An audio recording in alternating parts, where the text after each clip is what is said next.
Bismillahirrahmanirrahim. Alhamdulillahi rabbil alamin. Wassalatu wassalamu ala asyrafil anbiya'i wal mursalin.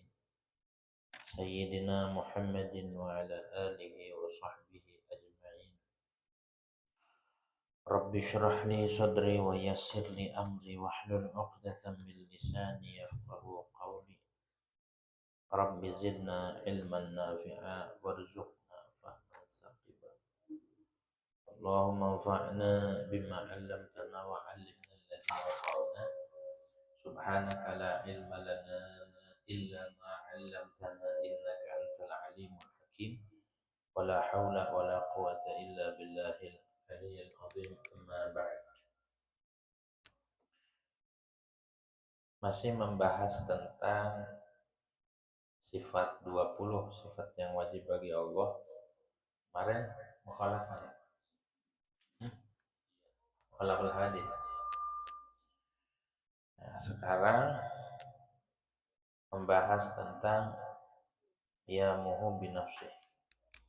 Wal qiyamu bin nafsi, dan sifat yang wajib diyakini oleh seorang mukmin dan wajib bagi Allah Subhanahu wa taala. Apa itu? Sifat yang ke-6 atau sifat yang keempat dalam sifat salabiyah, itu namanya qiyamuhu bin nafsi.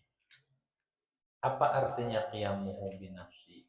Artinya qiyamuhu bin nafsi itu maha apa? Maha kaya. Namanya al-ghinal mutlaq. Maha kaya. Maha kaya artinya maha kaya,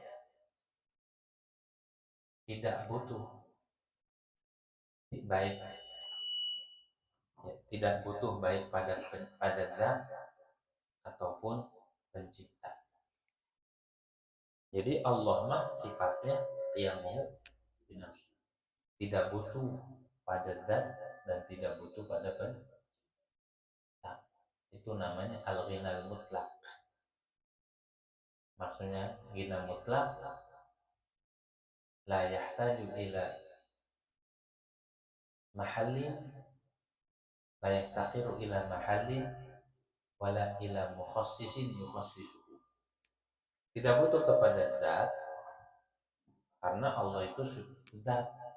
Zat tidak menempat pada zat. Dan juga Allah bukan Tuhan sifat. Kalau sifat baru butuh pada zat. Jadi Allah itu nih maknanya qiyamu bin nafsi, tidak butuh pada zat dan tidak butuh pada pencipta. Itu maknanya. Artinya maha kaya. Tidak butuh Allah mah. Makanya arti sederhananya mandiri. Ya, tidak butuh. Itu Allah maha kaya, nggak butuh. Nggak butuh pada zat, nggak butuh pada pencipta. Apalagi pada makhluk. Makna qiyamuhu tuh, begitu maknanya. Dalilnya mana? Dalilnya itu Allahu la ilaha illa huwal hayyul qayyum. Dialah Allah yang tidak ada Tuhan kecuali Dia. Al-Hayyu yang maha hidup, Al-Qayyum yang maha kaya. Yang maha kaya. Yang maha tidak butuh pada makhluk, tidak butuh pada pencipta yang menciptakan. Itu makna qiyamuhu bin nafsi. Jadi Allah mah tidak butuh. Adanya Allah tidak butuh pada pencipta. Karena emang Allah Tuhan. Itu makna qiyamuhu tuh. Karena Allah itu tuh Tuhan. Dan Tuhan itu tidak butuh pada pencipta yang mengadakan Dia. Karena kalau butuh pada pencipta berarti ketergantungan, terikat. Dia kebergantungan kepada yang menciptakan. Enggak ngurusin makhluk. gitu ya. Sedangkan Allah mah tidak butuh pada siapapun selain Allah Subhanahu wa taala. Terus kita ibadah, apakah Allah butuh? Enggak. Terus apakah butuh pada pengabdian seluruh makhluk? Tidak. Andai makhluk ini tiada, Allah mah ya tetap Allah. Yang namanya orang kaya, yang namanya maha kaya, ya nggak butuh. Justru kita yang butuh. Kalau kita sifatnya qiyamuhu juga, cuma qiyamuhu bigairih. Kalau kita mah qiyamuhunya bigairih. Kita mah berdiri sendirinya ataupun kita mah mandirinya tapi butuh sama selainnya. Apa selainnya? Allah Subhanahu wa taala. Jadi Allah mah Al-Ghani, Maha Kaya. Tidak butuh sama makhluk. Tidak butuh sama pengabdian kita. Tidak butuh pada penghambaan kita, tidak butuh pada ibadah kita. Berarti nggak usah ibadah dong, Allah nggak butuh. Bukan begitu. Benar Allah nggak butuh, tapi ibadah itu kita yang butuh kasih sayang Allah, butuh perhatian Allah, butuh magfirah daripada Allah Subhanahu wa taala, butuh rizkinya Allah, butuh kasih sayangnya Allah, butuh perhatian Allah Subhanahu wa taala. Kita mah makhluk ini dari sejak lahir alami gitu mah diciptakan butuh kasih sayang. Begitu.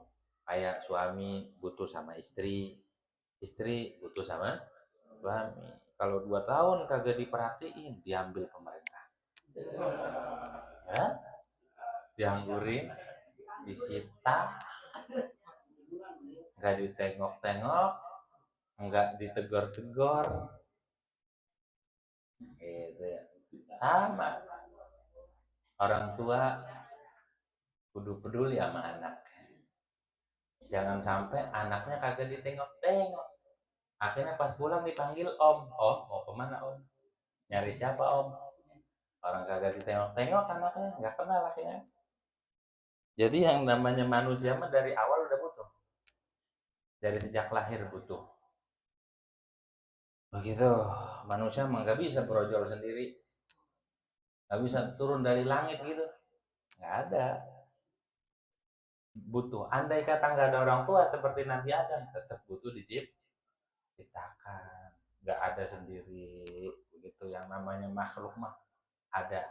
Pasti butuh yang namanya perhatian Allah Subhanahu wa taala, butuh sama anugerah Allah Subhanahu wa taala.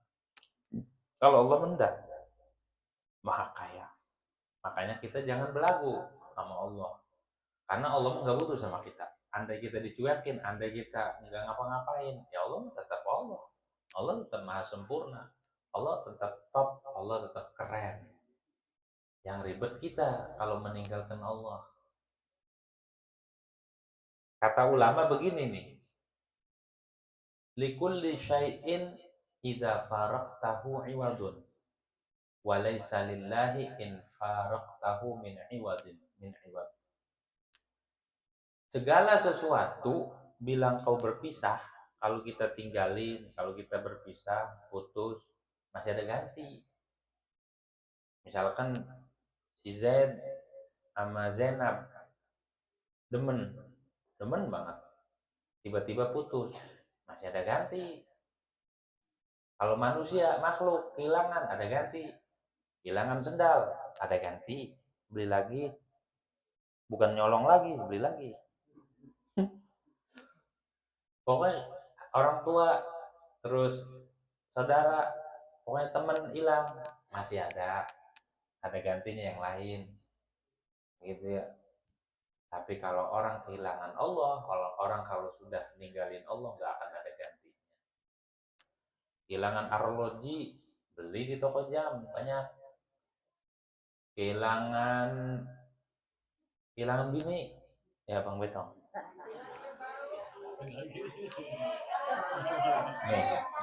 Nih orangnya nih. Nih orangnya nih. Hah? Nyari lagi. Tuh, nyari lagi Bang Betong. Tuh, jadi Kalau makhluk mah bila kehilangan masih ada ganti, masih ada ganti. Ya, tapi kalau sudah kehilangan Allah, kehilangan minat ngaji, udah nggak ada gantinya.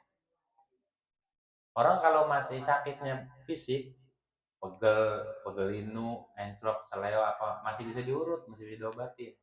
Tapi kalau hati udah kehilangan minat sama Allah, udah nggak demen ngaji, udah nggak demen ibadah, sama ibadah tidak ambar, susah.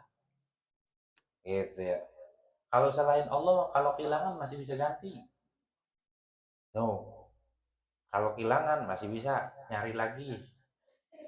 Tapi kalau sudah kehilangan Allah, udah. Allah nggak butuh kita. Tapi kita yang butuh sama Allah. Makanya kalau kita ibadah nih, kalau lagi ibadah, baca Quran, ke wudhu, sholat, tanamkan di hati bahwa kita butuh sama Allah. Begitu. Kalau kita butuh beda. Orang makan lapar sama makan gak lapar, beda nggak? Orang makan sambil lapar, lapar banget. Dikasih makan apa aja enak. Dikasih soto, doyan. Dikasih dikasih sayur asem, makan. Dikasih pecah, makan. Dikasih tempe, makan. Kalau lapar, enak. Tuh, walaupun sama kerupuk doang. Nah, sama garam doang, enak. Sama cibai doang, cibai. Sama cibai nggak? Nggak ada yang tahu nih, makanan akhir zaman. Nggak ada yang tahu kan? Lambai. Dah, habis. Tapi kalau orang dikasih makan dalam keadaan kenyang, tuang udah kenyang. Kasih makan nggak mau. Paham nggak maksudnya? Orang ngaji, orang ibadah, kalau di hatinya merasa butuh sama Allah, nikmat. Nikmat banget. Ya Allah, saya memang lagi butuh sama Engkau. Bukan lagi emang butuh. Saya mau butuh ya Allah, sama ampunan Kau, makanya Allah. Merasa butuh sama Allah, ibadah kerasa nikmat. Kenapa kita ngaji, sholat, nggak kerasa nikmat? Karena nggak ngerasa butuh. Coba kalau kita ngerasa butuh sama Allah, lazat. Walaupun tengah malam, la ilallah, la ilaha illallah. Walaupun yang lain pada telat, dia baca Quran sendirian. Karena merasa butuh sama Allah. Kenapa banyak waktu kita terbuang? Karena ngerasa kita ini kagak butuh.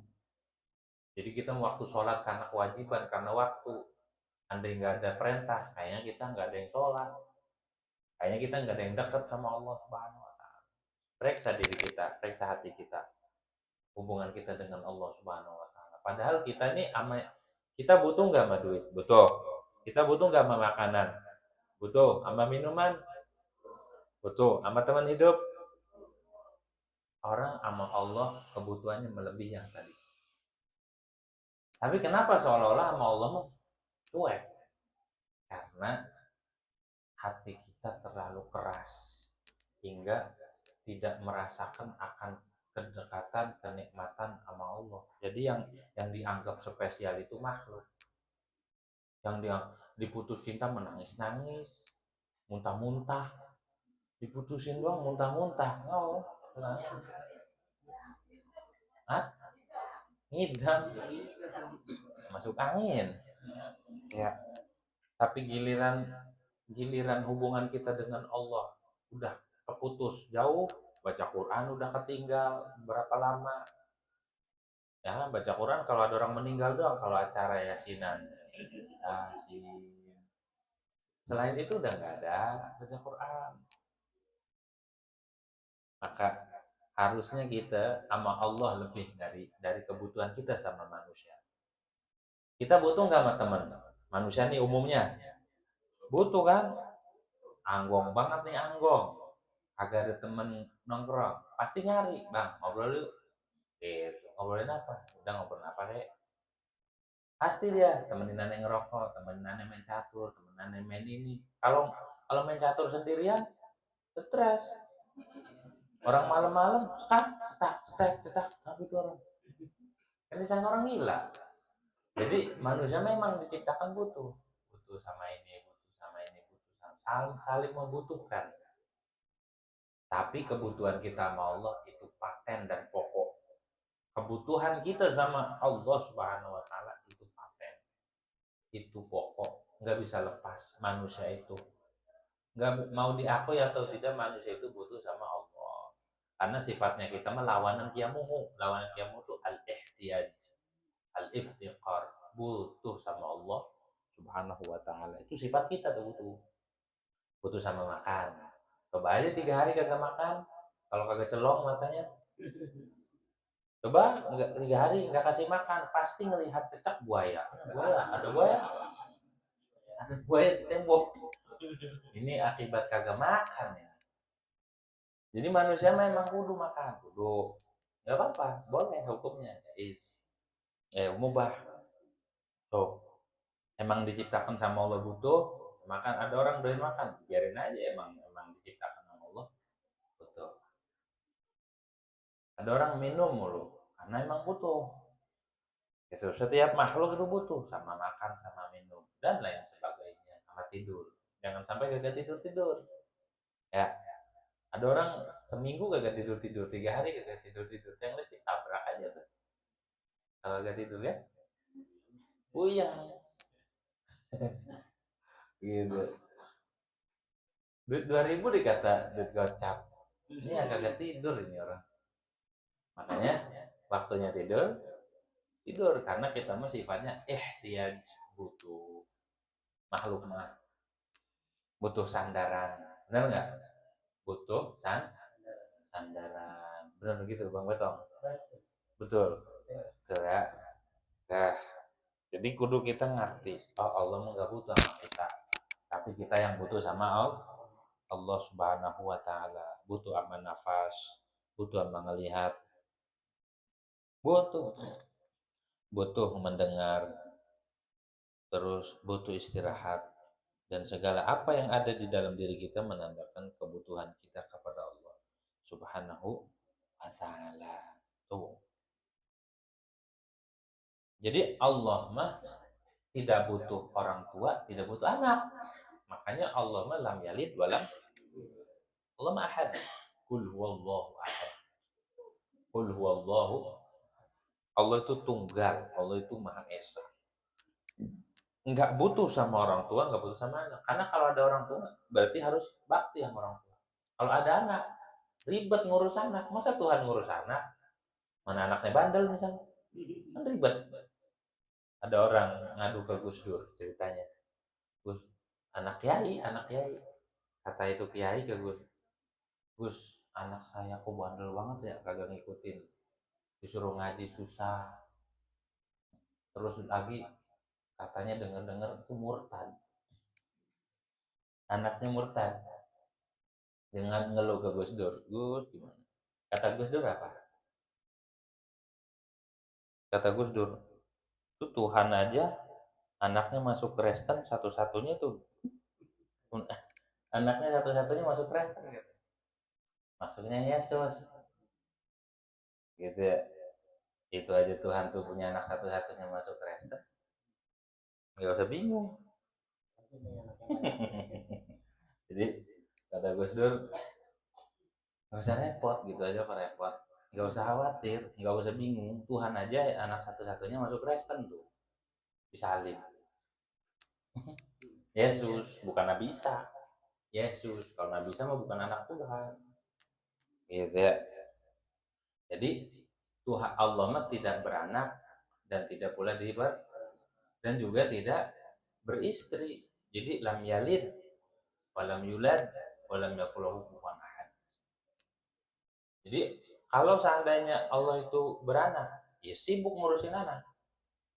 Belum sekolah, belum bangun subuh, ya kan? Belum mandiin, belum ngisin PR, ribet kan? Ribet. Ada orang tua pun ribet, ada istri ribet. Ntar ke mall, ya kan? Shopping. Nggak butuh, gak ada istri lebih ribet. Ini curhat apa? Gitu. Jadi Allah mah maha mandiri, Allah mah maha kaya, nggak butuh sama makhluk. Jadi andai kita meninggalkan Allah, Allah nggak butuh, terserah. Makanya kita kudu khawatir kalau kita dijauhkan daripada Allah Subhanahu wa Ta'ala. Kalau kita nggak kenal musola, nggak kenal masjid, nggak tahu majlis taklim, tahu katanya, emang di sini musola anu, musola tahu doang, kagak pernah masuk. Jadi jangan sampai hati kita dijauhkan sama Allah. Bersyukurlah walaupun nggak seberapa ekonominya dunianya, tapi sama urusan agama kita dibikin open sama Allah Subhanahu wa Ta'ala. Itu kudu bersyukur. Apalagi ya Allah kasih dunia dan kasih akhirat. Manusia ini ada yang beruntung, Imam Haddad nih, ada yang dimudahin urusan akhirat, urusan agama, tapi dunianya enggak. Ini berarti ahli waris para nabi. Jadi kalau orang dimudahin urusan akhiratnya, tapi dunianya sulit, maka ini berarti ahli waris para nabi. Ingat tuh, jadi jangan sedih. Kedua, buat menghibur diri, ahli waris para nabi. Gitu ya, ahli waris para nabi. Yang kedua, bila dunianya dimudahin, akhiratnya dipersulit. Kalau tadi apa? Akhiratnya ya. Kali ini sebaliknya. Dunianya dimudahin, akhiratnya dipersulit. Dunia mau gampang, bisnis apa aja jebol. Tembok orang jebol. Pagar orang jebol. Tanah orang jebol. Pokoknya kalau bisnis gampang dah, lancar. Tuh, ada yang macam-macam, yang kerjaannya Gojek. Kalau Gojek mendapat penumpangnya sekaligus 2, goceng nih. Iya, 2 yang order langsung. Pakai keronjong 4. Pokoknya urusan dunia lancar. Tapi urusan akhirat susah. Sholat ditinggal, puasa kagak, ngaji enggak. Nah, ini hati-hati, kata Imam Haddad. Ini termasuk orang yang di istidraj. Istidraj itu ditipu daya sama Allah, diluluh, ayo silakan terus, makan terus, ayo dikasih. Tapi ujung-ujungnya dibetot, tarik. Secara tiba-tiba, kaget nggak? Ini berapa nih? 2. Ada yang dimudahin dua-duanya. Dunia mudah, akhirat mudah. Jalan dua-duanya nih, dunia akhirat. Ini ashabul yamin. Siapa? Ashabul yamin. Ada yang dua-duanya susah ngebelangsang. Dunia kagak, akhirat kagak. Asal mau sholat ke masjid, hilang masjidnya kemana ya? Nggak kelihatan. Asal mau sholat, ketiduran. Pokoknya dunia akhiratnya berantakan. Asal mau ngaji udah bubar. Asal mau ngaji libur pengajian. Pokoknya dibikin susah akhiratnya. Mau sholat, nggak keburu waktunya di perjalanan. Capek lah, inilah. Subuh ketiduran. Kesiangan. Subuh kesiangan. Dohor. Dohor di mana? Di perjalanan. Asar. Asar dan maghrib. Capean udah. Bisa ketiduran. Agak yang bener. Akhiratnya berantakan dah pokoknya. Puasa awal doang sama akhir. Kan kalau awal malu kan. Awal-awal puasa. Munggahan. Sama akhir malam takbir. Rajin banget nyari beras fitrah. Sama sholat id doang, sholat id. Sholat id jamaahnya seumur hidup, setahun sekali. Id, sisanya nggak tahu. Karena malu kan kalau nggak sholat id. Jadi susah banget akhiratnya kayaknya. Domennya susah banget ya. Udah rajin make cerebet, make peci. Tahu-tahu kepleset tai ayam, balik lagi. Nggak ada benernya ini muka. susah banget mau ke masjid. Dunianya susah juga. Asal bisnis gagal, bisnis ditipu, asal ditipu mulu. Maka ini namanya mamkutin, bahwa minal mamkutin. Orang yang dimurka sama Allah Subhanahu. Orang yang dimurka. Nauzubillahi tahlil. Sekali-kalinya ikut tahlilan gak dapat berkat, sendal hilang. Mana pulang masuk angin, dikerokin. Mengapa? Nahan makan dari siang. Kira tahlil dapat berkat, kagak. Itu kan belangsak kan? Belangsak namanya. Ini namanya mamputin. Nauzubillah. Mudah-mudahan kita menjangan ya. Ini udah 4 tuh ya. 4 ya. Pertama dimudahin akhirat, dunianya sempit. Ini ahli waris Nabi. Kedua dibalik. Dunianya enak, akhiratnya susah. Kebalik. Bener ya? Bener. Ini orang yang istidraj. Jadi kalau kita lagi digampangin urusan dunianya, hati-hati. Ini istidraj bukan ya? Istidraj bukan. Lihat aja kalau kita dikasih dunia makin dekat sama Allah, berarti bukan. Tapi kalau dikasih dunia makin jauh sama Allah, berarti istidraj. Dulu belum punya motor, rajin banget ke musola, rajin ke majlis. Terus sudah mau motoran dulu kemana aja. Begitu tuh. Hati-hati makanya hidup. Sanastadrijuhum min haitsu la ya'lam. Yang ketiga, dua-duanya ya. Yang ketiga, dunia akhirat dimudahin. Ini orang yang beruntung, ashabul yamin. Yang keempat, dua-duanya dunia akhirat susah. Ini siapa? Orang yang dimurka sama Allah Subhanahu wa taala. Mudah-mudahan kita dipermudah. Minimal milih yang mana kita? Milih yang mana kita? Enggak yang pertama. Milih mana kita? Yang pertama berat ya. Yang pertama berat, belum kuat imannya ya. Milih ya minimal ashabul yamin. Ini harapan mengapa? Omongan itu doa. Kalau kita ngomong yang baik-baik, maka yang terjadi baik. Jangan sok-sokan kita. Minta aja sama Allah yang baik-baik. Doa mah yang baik aja.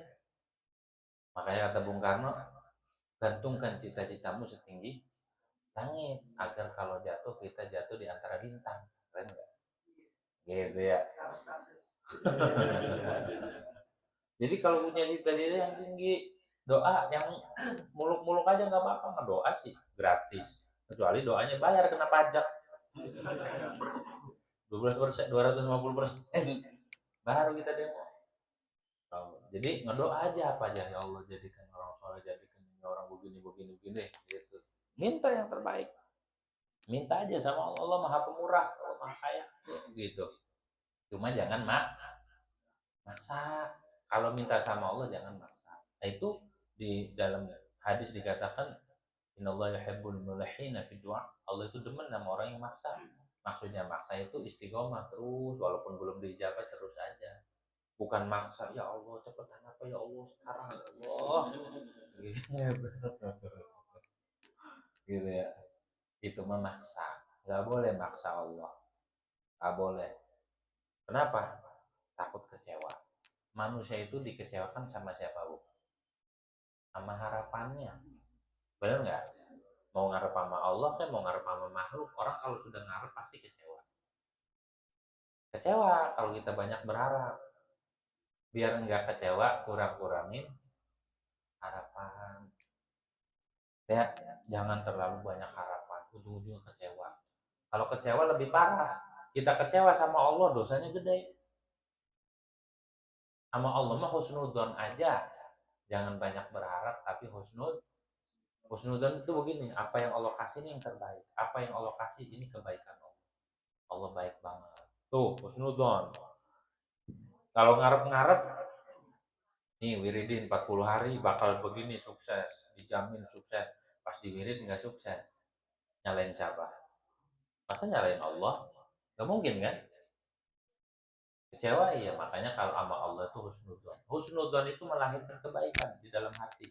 Husnudzon itu membuat hati kita tenang. Nih amalan-amalan yang paling top buat ngilangin stres. Amalannya nih, nggak usah banyak-banyak, sekali aja cukup. Cukup kita katakan Allah baik banget. Gitu doang amalannya. Ini kita lagi banyak masalah nih, mumet. Mumet, urat pada kenceng nih. Kita bilang, ya Allah, Allah baik. Misalnya ada masalah, kalau orang ada masalah biasanya puyeng apa? Senang. Puyeng. Kalau ada masalah nih numpuk, cenut aja ya. Kita puyeng apa senang? Umat ya, biar biar nggak stres, biar terurai. Ya Allah, ternyata Allah maha baik. Itu ada, Allah baik banget. Allah baik banget. Begitu. Nanti masalah langsung biar aja hilang. Begitu tuh, mengafirmasi dirinya tuh. Allah maha baik. Allah baik. Allah maha baik. Jadi yang kenceng-kenceng tuh, yang uratnya kenceng mau putus, langsung kendor. Ya Allah maha baik. Allah maha baik. Itu doang amalannya. Percuma kita baca ini baca itu tapi sama Allah masih ngeluh. Gitu. Itu dosa. Ya, begitu. Ada nggak yang kayak gitu? Ada. Gelarnya ustadz lagi marah-marah sama Allah. Ada. Orangnya terkenal lagi. Ada marah-marah sama Allah. Orangnya hafal Quran lagi. Ada itu. Tapi dia nggak ngerti masalah tauhid. Akhirnya begitu, ngomel-ngomelin Allah, berani banget. Tapi kalau dia ini sama Allah, adabnya kita sama Allah, apa yang Allah kasih itu yang terbaik. Dan emang faktanya begitu. Allah ngasih kita musibah nih. Allah ngasih kita musibah. Kalau kita nggak paham, disangkanya itu siksaan, disangka itu derita.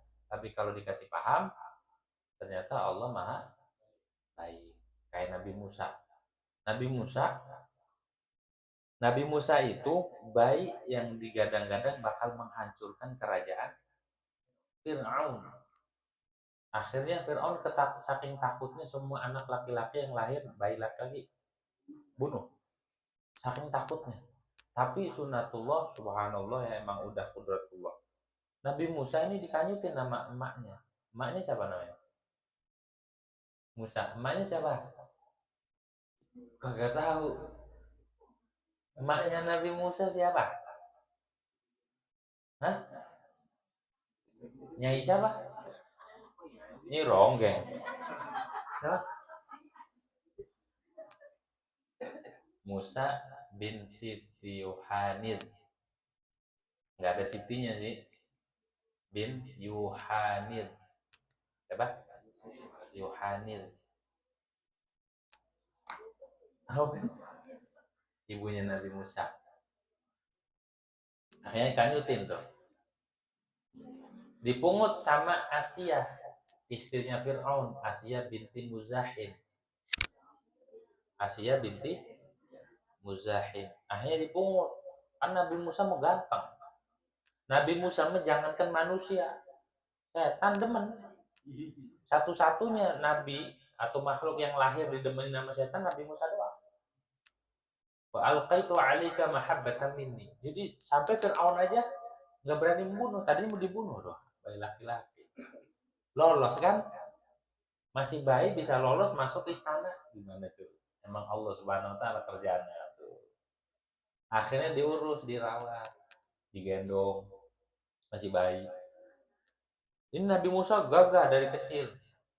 Pas masih bayi, Fir'aun ditampol. Ini bayi kok nampol? Ya, apa jangan-jangan ini yang mau menghancurkan kerajaan saya?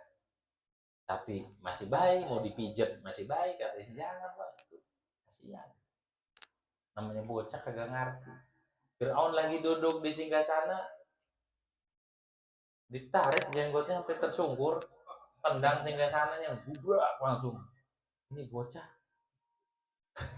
lama-lama ngelunjak. Ini sengaja apa bukan ini? Kalau sengaja nih bocah udah ngerti, berarti ini dia orangnya. Tapi kalau kagak ngerti nih, berarti ya namanya masih bocah. Akhirnya dites sama Firaun, dipilihin korma sama bara api. Coba nih bocah saya kasih korma sama bara api. Kalau dia milih korma berarti nih bocah udah hitam. Udah paham berarti nonjok tuh sengaja. Jadi nendang nendang singgah sana itu sengaja. Kasih coba dites. Pas mau ngambil korma, akhirnya di nama Nabi malaikat Jibril tuh. Bara api yang dimakan. Makanya Nabi Musa mencadel. Ya, Nabi Musa mencadel. Akhirnya Firaun gak jadi marah. Namanya masih bocah. Pas sudah gede jadi musuhnya. Coba musuhnya di eneng-eneng gitu. Ternyata musuh. Tuh Allah kalau udah mau tuh ya. Allah kalau udah mau begitu. Tuh Nabi Musa. Musa bin siapa tadi? Bin Yohanes. Itu emaknya. Babanya Im Imron. Babanya Imron. Emaknya namanya Yohanes. Nah, gitu. Jadi istrinya siapa Nabi Musa?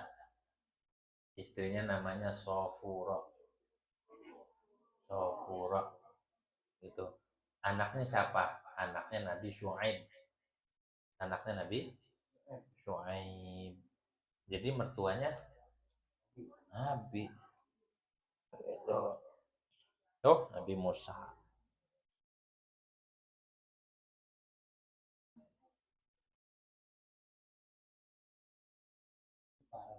Hah? Suparoh. Sofuro. Suparoh katanya. Itu mau tukang urut.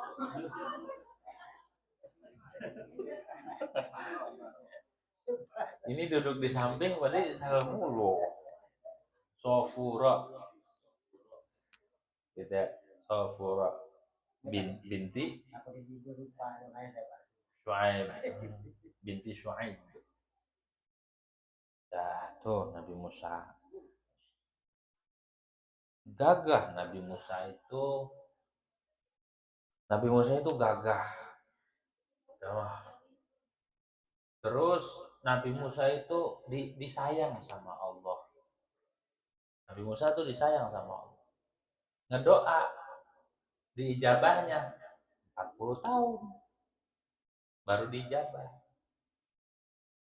Apakah Nabi Musa ngeluh sama Allah? Enggak. Jadi semua nabi itu tunduk dan patuh sama aturan Allah Subhanahu wa taala. Begitu ya. Allah mampu nggak ngasih ijabah tanpa kita doa? Hah? Mampu kan? Mampu. Ngasih ngasih kita keinginan kita tanpa minta, mampu. Karena Allah mah nggak butuh sama doa-doa kita. Berarti nggak usah doa. Bukan. Doa itu menunjukkan kita butuh sama Allah. Kita butuh. Kita butuh garam aja minta sama Allah. Minta aja, harta kita garam. Ya Allah, saya nggak punya garam di dapur.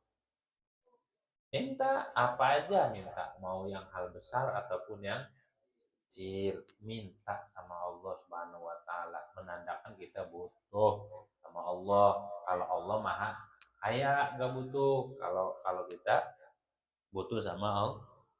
Jangan belagu, udah tahu kita sifatnya butuh, tapi gayanya gaya orang sombong. Gak mau minta sama Allah, gak mau ibadah sama Allah, gak mau sholat, kagak mau zikir, kagak mau ngaji. Enggak, romannya udah mulai sombong, udah mulai ngaku-ngaku Tuhan. Enggak ngaku. Enggak ngaku, tapi sikapnya seolah-olah mengaku diri ente itu tuh Tuhan. Ya, makanya kalau kita sudah tertanam dalam diri kita mau orang yang butuh, kita mah sangat butuh sama Allah, kita mah orang hina, kita mah orang kagak kagak berdaya, kagak punya daya dan upaya. Maka sama Allah minta, sama Allah nurut, sama Allah dekat. Jangan sampai jauh sama Allah Subhanahu wa taala. Tuh paham tuh ya. Jadi maknanya qiyamuhu balik lagi, makna qiyamuhu binafsi apa?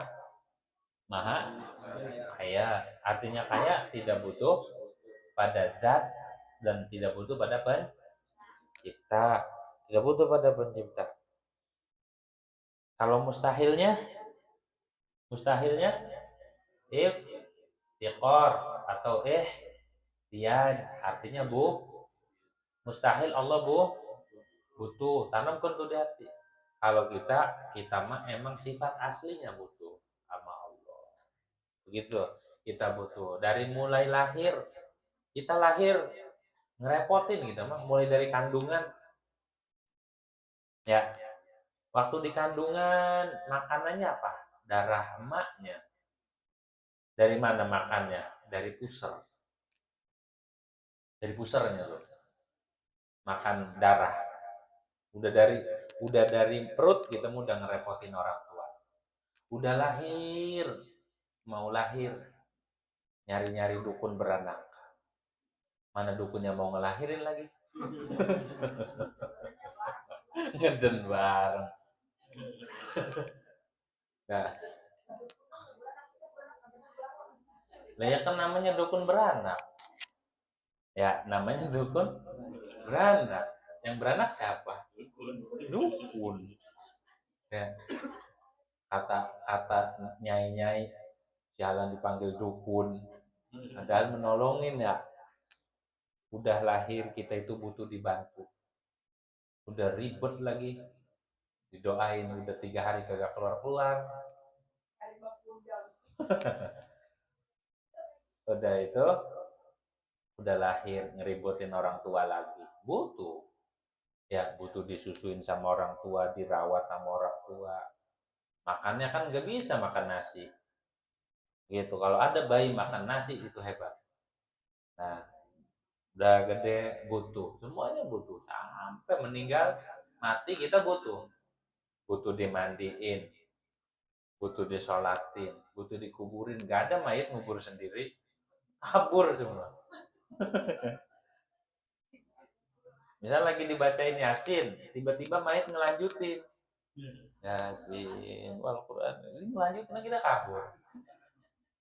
Nah, semuanya butuh. Manusia itu nggak ada yang kuat, nggak ada yang top, semuanya lemah. Harus diakui kita ngaji tauhid biar paham. Walaupun jagoan di luar, jawara. Di luar nih, kalau berantem nggak ada yang ngalahin. Yang listrik aja bengkok. Saking gagahnya. Golok diputer-puter. Tapi coba-coba di rumah sama bininya dicakar-cakar diam aja. Nangis di rumah mah nangis, diomelin mulu.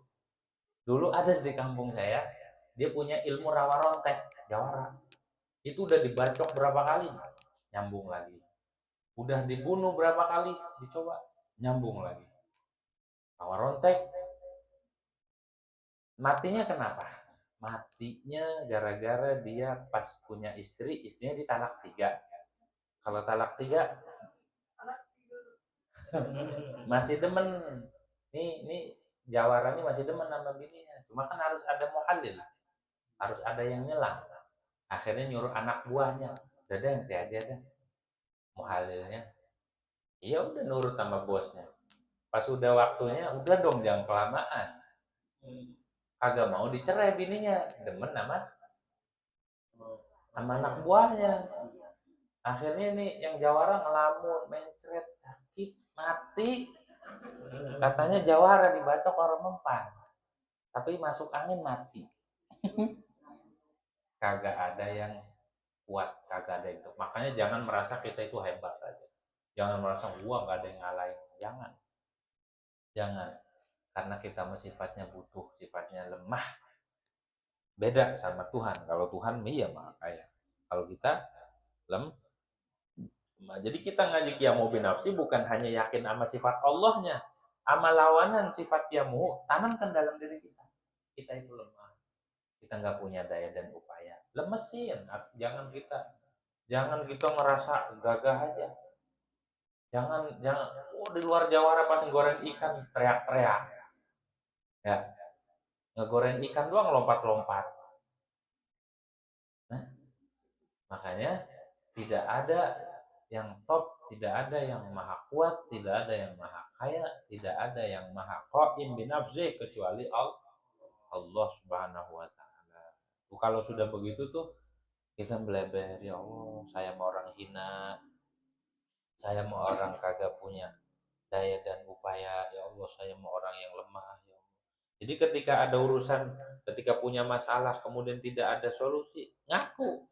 Iya ya, ya Allah, saya emang nggak punya daya upaya, ya Allah, saya emang nggak punya kekuatan sama sekali, ya Allah.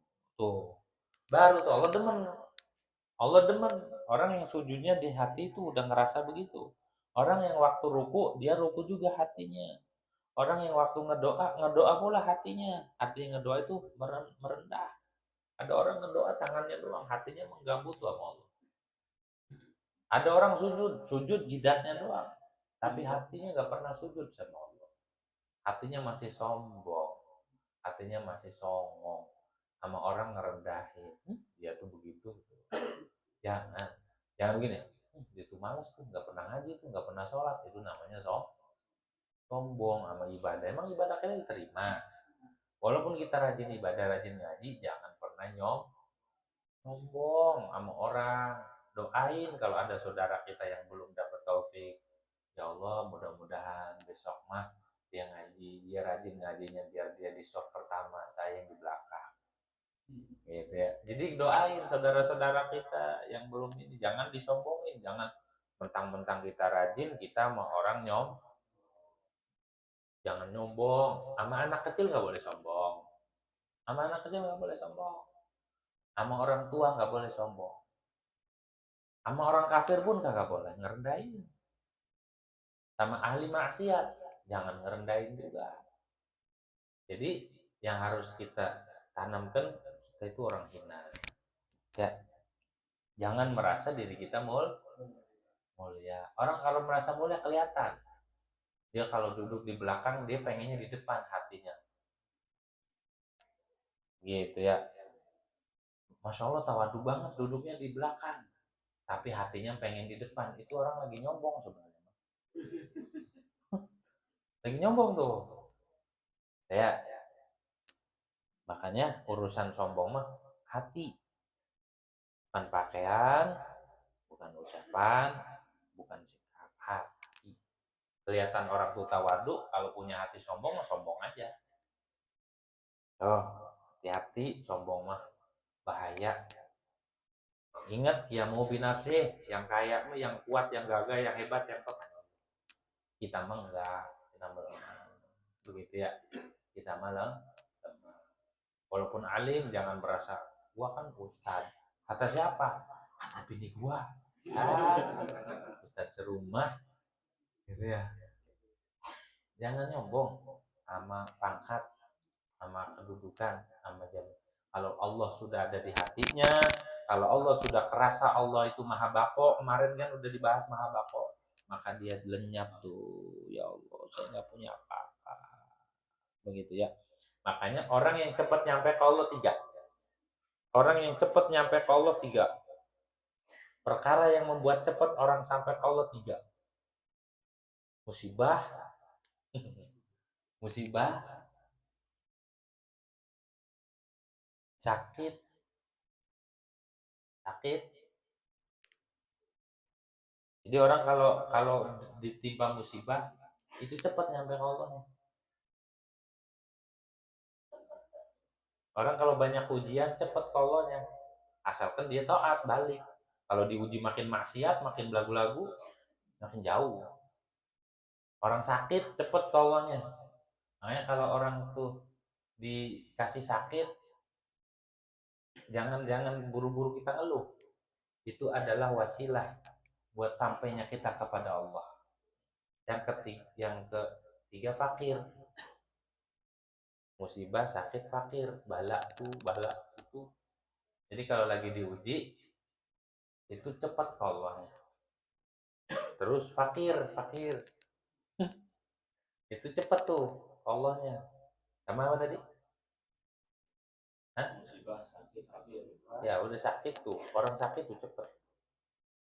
Jadi kalau kita lagi dalam keadaan terhimpit, banyak masalah, dirundung Jangan buru-buru kita nyalahin keadaan.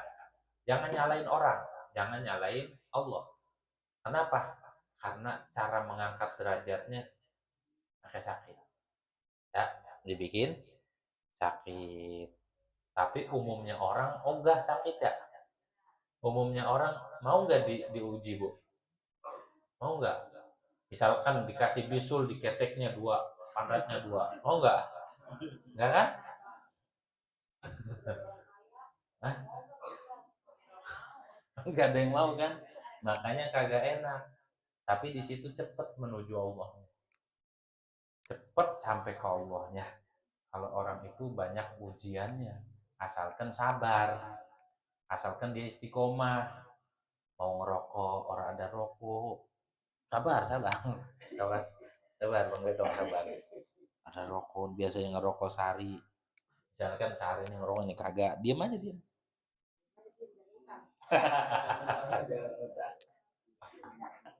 Jangan hutang kalau sabar. Gitu ya. Biasanya sehari makan 2-3 kali. Ini kagak ketemu. Bu, kita kudu banyak bersyukur di Indonesia nih. Banyak warung makan, banyak juga nasi. Enggak, jarang lah orang kelaparan. Kalau di Hadrumut nih, kalau malam makan siang kagak. Di Tarim masih banyak.